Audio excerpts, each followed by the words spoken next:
Kashappa Doddawad and ಅವರ team ಒಟ್ಟು retired teacher team ಏನಿದೆ ಅಲ್ಲ, ಒಂದು ಅವನಪ್ಪ ಅಷ್ಟಿಗೆ ಗೆಳೆಯರ ಬಳಗ ಅಂತ ಹೇಳ್ಕಾಸ್ ಈಗ 2 ವರ್ಷದಿಂದ ಅವ್ರು ರಿಟೈರ್ಡ್ ಆದ ಕೂಡಲೇನಂದ್ರೆ ಅದನ್ನು ಕಟ್ಕೊಂಡು ಹೋದ ವರ್ಷವೂ ಸಹಿತ ನಮ್ಮ ಫ್ಯಾಕ್ಟ್ರಿ ಒಳಗೆ ಭಾಳ ಚೆನ್ನಾಗಿ ಅದ್ಭುತವಾಗಿ ಯಶಸ್ವಿಯಾಗಿ ಇವತ್ತು ನಡೆಸಿಕೊಟ್ರು. ಅದೇ ರೀತಿಯಾಗಿ ಇವತ್ತು ಇಲ್ಲಿ ನಮ್ಮ ಪ್ರಪಾಟಿ ಕಲ್ಯಾಣ ಮಂಟಪದೊಳಗೆ ಭಾಳ ಚಂದ ಕಾರ್ಯಕ್ರಮವನ್ನು ನಡೆಸೋದ್ರ ಮುಖಾಂತರ ನಮ್ಮ ಒಂದು ಹುಟ್ಟುಹಬ್ಬವನ್ನು ಭಾಳ ಯಶಸ್ವಿಯಾಗಿ ಮಾಡಿದರು. ಯಾಕಂದ್ರೆ ಮಹತ್ವಪೂರ್ಣವಾದಂಥ ಕೆಲವೊಂದು ಕಾರ್ಯಕ್ರಮಗಳನ್ನು ಹಮ್ಮಿಕೊಂಡಿದ್ದರು. ಏನಪ್ಪ ಅಂತಂತಂದ್ರೆ ನಿವೃತ್ತ ಶಿಕ್ಷಕರು, ಒಂದು 100 ಮಂದಿ ನಿವೃತ್ತ ಶಿಕ್ಷಕರು ಮತ್ತು ಶಿಕ್ಷಣ ಹೇಳುವಂಥ ಇವತ್ತು ಶಿಕ್ಷಕರು ಹಾಗೂ ರಿಟೈರ್ಡ್ ಆದಂಥ ಶಿಕ್ಷಕರು, SSLC ಒಳಗೆ ಹೆಚ್ಚು ಅಂಕ ಗಳಿಸಿದಂಥ ಮಕ್ಕಳಿಗೆ ಮತ್ತು PUC ಸೆಕೆಂಡ್ ಇಯರ್ದಲ್ಲಿ ಹೆಚ್ಚು ಅಂಕ ಗಳಿಸಿದಂಥ ನಮ್ಮ ಧಾರವಾಡ ಗ್ರಾಮೀಣ ಭಾಗದ ಎಲ್ಲ ಮಕ್ಕಳಿಗೂ ನಮ್ಮ ಭಾಗದಾಗಿರ್ತಕ್ಕಂಥವ್ರು ಎಲ್ಲರಿಗೂ ಸಹಿತ ಇವತ್ತು ಒಂದು ಗೌರವ ಸನ್ಮಾನ ಮಾಡಿದರು.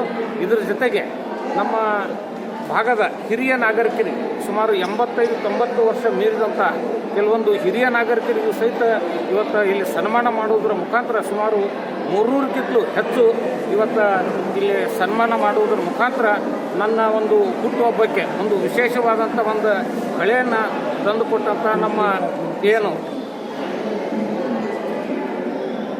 ನಮ್ಮ ಗ್ರಾಮೀಣ ಭಾಗದ ಎಕ್ಸ್ ಮಿಲಿಟ್ರಿ ಅವರು ಸಹಿತ ಆಗಲಿ ಸಹಿತ ಹೇಳಿದೆ. ಮತ್ತೊಮ್ಮೆ ನಾನು ಹೇಳ್ತಾ ಇದ್ದೀನಿ, ಭಾಳ ಯಶಸ್ವಿಯಾಗಿ 300ಕ್ಕಿಂತ ಹೆಚ್ಚು ಇವತ್ತು ಸನ್ಮಾನ ಮಾಡುವುದ್ರ ಮುಖಾಂತರ ನಮ್ಮ ರಿಟೈರ್ಡ್ ಶಿಕ್ಷಕರ ಟೀಮ್ ಏನಿದೆ ಅಲ್ಲ, ನನ್ನ ಹುಟ್ಟುಹಬ್ಬವನ್ನು ಭಾಳ ಯಶಸ್ವಿಯಾಗಿ ಇವತ್ತು ಇದನ್ನು ನಡೆಸಿಕೊಟ್ಟಿದ್ದಾರೆ. ಇದ್ರ ಜೊತೆಗೆ ನಮ್ಮ ಗ್ರಾಮೀಣ ಭಾಗದ ಜನರು ಇವತ್ತು ನಮ್ಮ ಹುಟ್ಟುಹಬ್ಬ ಇದೆ ಅಂದು ಕೂಡಲೇ ಅಂತಂದ್ರೆ ತಮ್ಮಷ್ಟಕ್ಕೆ ತಾವು ಇವತ್ತು ಒಂದು 15,000-20 ಸಾವಿರ ಮಂದಿ ತಾವಾಗೇನೆ ಇವತ್ತು ಬಂದು ಅವರು ಸಹಿತ ನಮ್ಗೆ ಭಾಳ ಒಂದು ಗೌರವವನ್ನು ಕೊಟ್ಟಿದ್ದಾರೆ, ಸನ್ಮಾನಗಳನ್ನು ಮಾಡಿದ್ದಾರೆ. ಆ್ಯಕ್ಚುಲ ಯಾವ ಹೂವು ಮಾಲೆ ಏನೂ ತರಬೇಡ ಅಂದರೂ ಸಹಿತ ಇವತ್ತು ಸಾವಿರಾರು ಮಂದಿ ಇವತ್ತು ನಮಗೆ ಸನ್ಮಾನವನ್ನು ಮಾಡಿದ್ದಾರೆ. ನಾವು ಅದನ್ನು ಹೊಳ್ಳಿ ಹೆಂಗೆ ತೀರಿಸೋದಕ್ಕೆ ಅಂತ ವಿಚಾರ ಮಾಡಕತ್ತಲ್ಲ ನಾನು. ಸರ್, ಈಗ ಕ್ಷೇತ್ರದಲ್ಲಿ ಉಪಚುನಾವಣೆ ಆಗಬೇಕು ಉಪಚುನಾವಣೆ ಈ ಸದ್ಯ ಅದೇನು ಸಾರಿಲ್ಲ. ಈಗ ನಮ್ಮ ಮಾನ್ಯ ಇವತ್ತು ಇಲ್ಲಿ ಇರ್ತಕ್ಕಂಥ ಶಾಸಕರು ವಿನಯ್ ಕುಲಕರ್ಣಿ ಅವರು ಇವತ್ತು ಅದನ್ನು ಸ್ಟೇ ತಗೊಳ್ಳೋ ಸಲುವಾಗಿ ಕೋರ್ಟಿಗೆ ಹೋಗಿದ್ದಾರೆ. ಅಕಸ್ಮಾತ್ ಸ್ಟೇ ತಂದರೆ ನಮ್ಮ ಶಾಸಕರು ನಾವು ಆರಿಸಿ ತಂದವ್ರದಾರ ಕಂಟಿನ್ಯೂ ಅವ್ರು ಶಾಸಕರಾಗಿ ಉಳಿತಾರೆ. ಅಕಸ್ಮಾತ್ ಅದು ಸ್ಟೇ ಸಿಗಲಿಲ್ಲ ಅಂತಂತಂದರೆ ಉಪಚುನಾವಣೆ ನಡಿತೈತಿ ಅಂತಂತಂದರೆ ನಾನು ಒಬ್ಬ ಆಕಾಂಕ್ಷಿ ಇದ್ದೆ. ಅಂದರೆ ಅವ್ರ ಕುಟುಂಬಕ್ಕೆ ಕೊಡ್ತಾ ಇದ್ದಾರೆ ನೋಡ್ರಿ, ಅದು ಹೈಕಮಾಂಡಕ್ಕೆ ಕೊಟ್ಟದ್ದು. ಅದನ್ನು ನಾವೇನು ಹೇಳಿದ್ರು, ನಾವೊಬ್ಬ ಆಕಾಂಕ್ಷಿ ಅದನ್ನೇ. ಸರ್, ಲಾಸ್ಟ್ ಟೈಮ್ ಕೂಡ ತಾವು ಪೈಪೋಟಿ ಮಾಡಿದ್ವಿ. ನಾವು ನೋಡ್ರಿ ಅಲ್ಲ, ನಾವು ಹಿಂದಿನ ಸತ್ಯ ನಾಯಕ ಪೈಪೋಟಿನೂ ಮಾಡಿಲ್ಲ.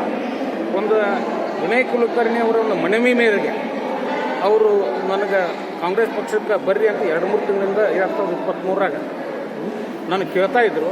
ನನ್ನ ಟಿಕೆಟ್ BJP ಒಳಗೆ ತಪ್ಪಿದ ಮೇಲೆ ಅವರ ಮನವಿ ಮೇರೆಗೆ ನಾನು ಸನ್ಮಾನ್ಯ ಆಗಿನ ನಮ್ಮ ಕಾಂಗ್ರೆಸ್ ಪಕ್ಷದ ಕಾರ್ಯಾಧ್ಯಕ್ಷರಾದಂಥ ಸತೀಶ್ ಜಾರಕಿಹೊಳಿ ಅವರ ಸಮ್ಮುಖದೊಳಗೆ ಅಂದ್ರೆ ಅವ್ರು ಹೇಳಿ ಕಳಿಸಿದ್ರು ನನ್ನ ಮನೆಗೆ, ಧಾರವಾಡ ಮನೆಗೆ ಜಾರಕಿಹೊಳಿ ಸಾವುಕಾರ ಬಂದರು.